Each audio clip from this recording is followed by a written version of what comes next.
Come here in Zoomlandia. I'm Reverend G. My pronouns are they, them. And I am so delighted to be able to gather with you. The one positive about gathering here on Zoom is that I'm not late, like last time when I spoke at your church. I also welcome you on the holy interwebs, wherever you may choose to join us. It is perfect, and it is not by accident that you are here today. You are here today because, as during Joys and Concerns, we heard we are all aching. We are all aching.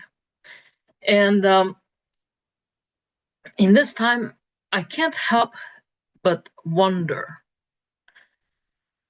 about virtues. And there are two kinds of virtues that I wonder about. One is what I would call the resume virtue, and the other one is the eulogy virtue.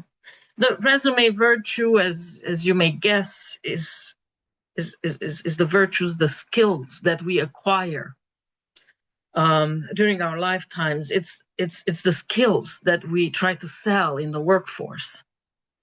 It takes commitment, dedication to acquire these skills. But there's another virtue, the eulogy virtue, and those are the virtues that people will speak of at our memorial service. There they will, tell whether we've been kind, good, loving. Did we keep the faith? Were we compassionate? Did we really try to leave this world a better place than we found it? And I think that these virtues that speak to our character, the eulogy virtues, they speak to our character. They're cultivated in relationships. They do not happen in a vacuum. We rub each other. And then sometimes it's harsh, but it helps us chisel some hard edges off. And our characters are tempered in relationships. And these happen in all kinds of environments and encounters. So I'm reminded of the summer when we went camping, and we had two teenage boys with us, a 13 and a 14-year-old. And at night, we did what human beings have done since we've tamed fire. We built that campfire, we sat by it, and we were moving the logs, and the embers rose into this vast darkness, and we were watching it. And then at one point, one of the boys turned to me and said, "Gee, tell us a story." And notice he didn't say, "Gee, share some facts with us. How about some statistics, G? How about some opinions, G?" No, he asked for a story, because we are storytellers. And that is what differentiates us from other living things. That's why we are able to cooperate in large numbers, because we're able to tell stories that captivate us. What he said, "Gee, please give us a narrative to frame the darkness." So I did. I told them a story. So I told them that there was a time when a terrible monster rose from the depth of the earth. And it was large and looming. And it didn't feast on flesh and blood. Oh no. It had a diet more sinister than that. It was a truth eater. It was a trust eater. It preyed on people's vulnerabilities. It couldn't stand love, kindness, and compassion. Wherever it recognized it, it stomped it out and strangled it, killed it, destroyed it. It was horrible. And you couldn't hide from it. It was everywhere, all at once. And it changed people. You know, some of them, to preserve themselves and the goodness in them, went into hiding. They just escaped into the safety of their home, the safety of their tiny little environment, and they were just hoping to ride it out, to survive it somehow, intact, or maybe barely scathed. Then there were others who made a different calculation. They thought, what if we join the monster? What if we, for a sense of safety and protection, become like the monster and serve the monster? They sacrificed their heart, they sacrificed their integrity for a fleeting sense of certainty and security. But then there was another group. And at first, there was just a few here and there. And something bubbled up from deep within them. And that something sounded more like, no, this can't happen with my permission. No, not with my contribution. And at first there was just a no on the mountaintop, and there was a no in the valley, and then there was a no over there, and then a no over there. And it started to sound like notes of a music, notes of a song. And then eventually these notes found each other and they multiplied. And their no's became like a chorus. And it grew into a roar. No, not with my permission. And it was then I told the boys that things changed.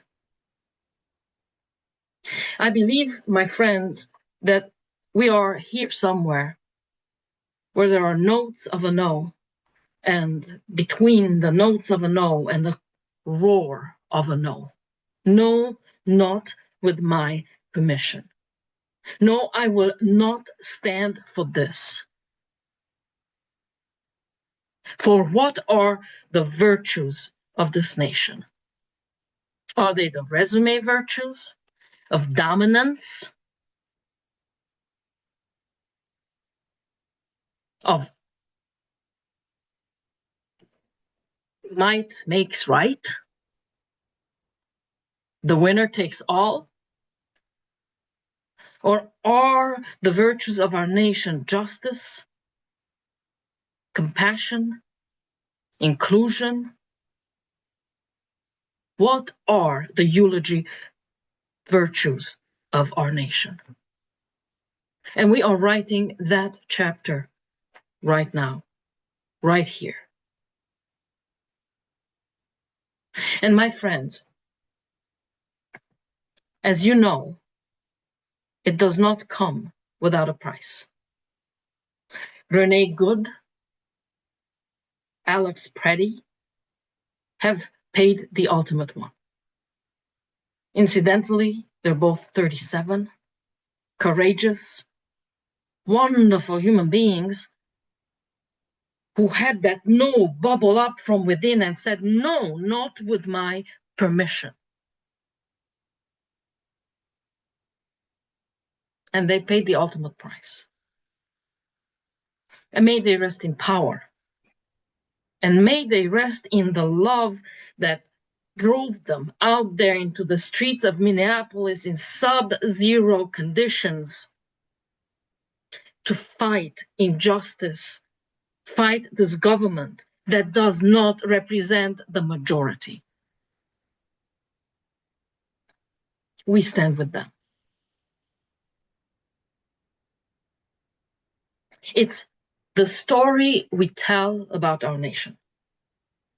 I think that we need to tell a story much better than the current government is telling. This government that wants nothing but to dominate, to suppress and subdue us, to govern us by fear. We must tell a story that is so much more powerful and tangible and livable than the one they wish to force us into today. And it's up to us. And it won't be statistics. I promise you that. What did Martin Luther King Jr. say? Amazing storyteller, a dreamer who was able to put the dreams of justice into words that anybody can inhibit. He said, I see a world where little black boys and little black girls hold hands with little white boys and little white girls, and they shall not be judged by the color of their skin, but by the character that's within them. They shall be judged by their eulogy virtues. That's what we focus on. That's what we build here. That is what we envision for our great, wonderful nation. Gandhi said, we don't need the Brits. They're not bringing us the good life. They're not lifting us up. It's the opposite. They're suppressing us. So he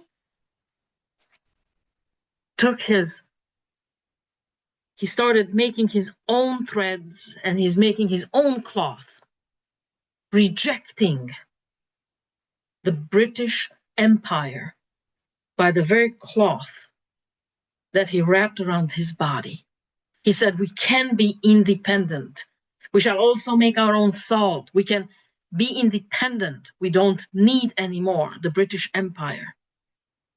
And he did it with the conviction of his heart, without violence.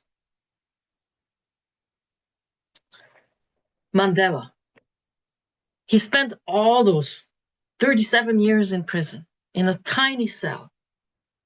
And when he emerged,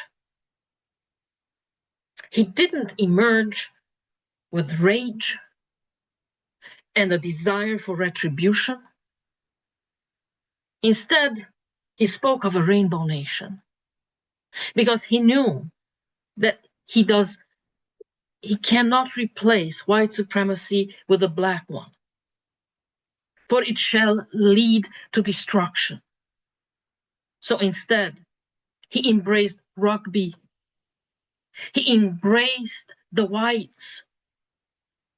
And he forgave where forgiveness seemed impossible to everyone else, and by his action, it became possible.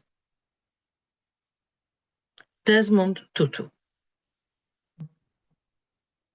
Again, he didn't preach a tooth for a tooth, an eye for an eye. Instead, he started the Truth and Reconciliation Commission, and he sat down the victim and the victimizer and had them listen to their stories. For he realized that a tooth for a tooth and an eye for an eye shall destroy the nation and shall perpetuate the hatred.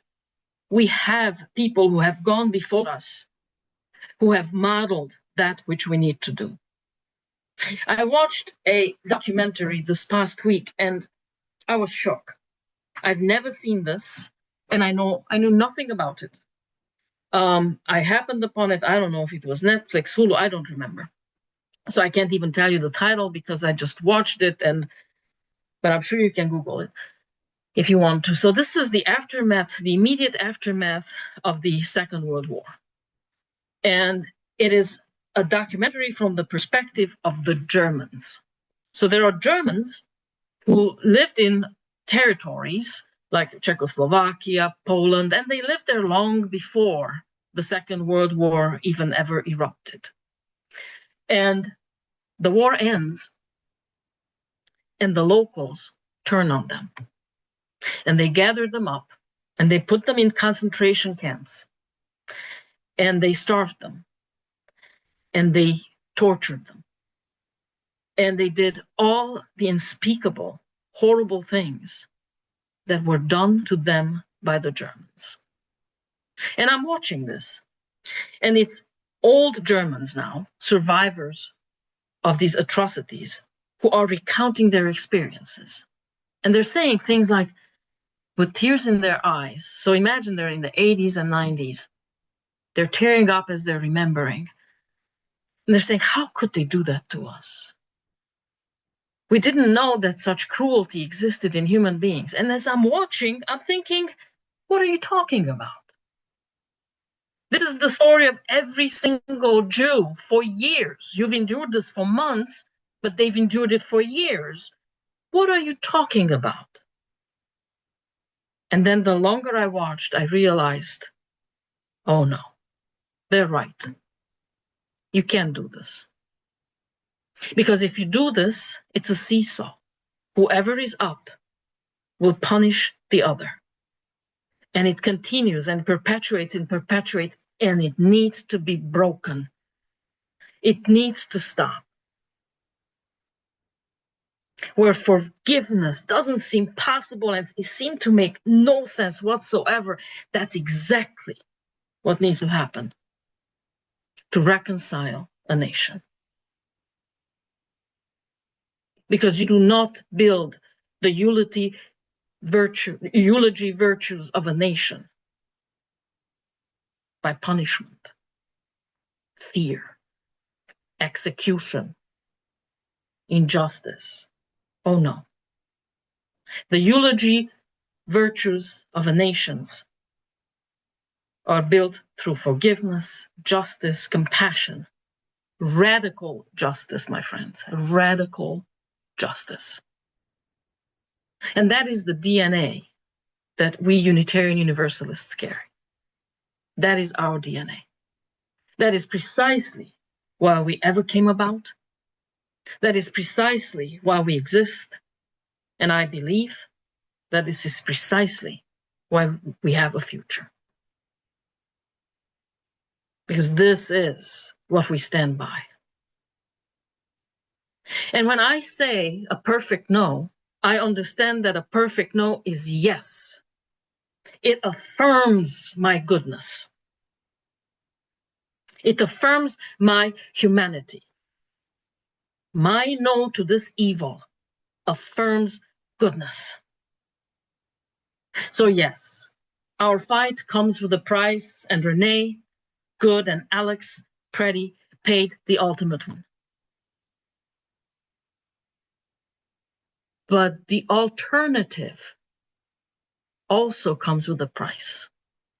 Doing nothing also comes with a price, my friends. And the price is our shared humanity, our integrity. It is our ability to be able to look ourselves in the mirror. It is the legacy that we pass down to our children. How will you stand in front of future generations and say, and I did nothing, and I went along with it, and I voted for it, And then I didn't check it. I didn't check those powers, out of control powers. I did nothing. And then when I saw the evil, I didn't repent. I justified it. I kept looking for ways to excuse it.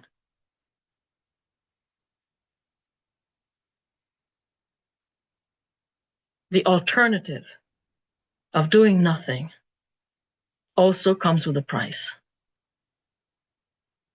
And it may not be the ultimate one, but it's definitely death of the soul. So, my friends, we are called to be brave. We are called to be courageous. And we don't know whether we have it within us or not until we are called. And then when we are called, we find out what we're made of. We find out what we are willing and not willing to stand for. And we do all that we can. We all have different abilities, disabilities, but we all have the same heart. We all have the same commitment, covenant for justice, for that which is right. So we do what we can. If we can march, we march. If we can donate money, we donate money. If we can write to our representatives, we write and we call. We do all that we can within our abilities. Because doing nothing is no longer an option. Not for you and not for me. We are called for right now. And in the years before, when things seemed easy and normal, and we came to church and we fed our spirits, this is the moment that we prepared for. This is that character, that spiritual muscle that we were toning, so that when we are called for, we can stand strong, united, and unwavering. And my friends, may this courage be the down payment for the future of those boys sitting at that campfire, who are looking at us, waiting to tell them how this story unfolds.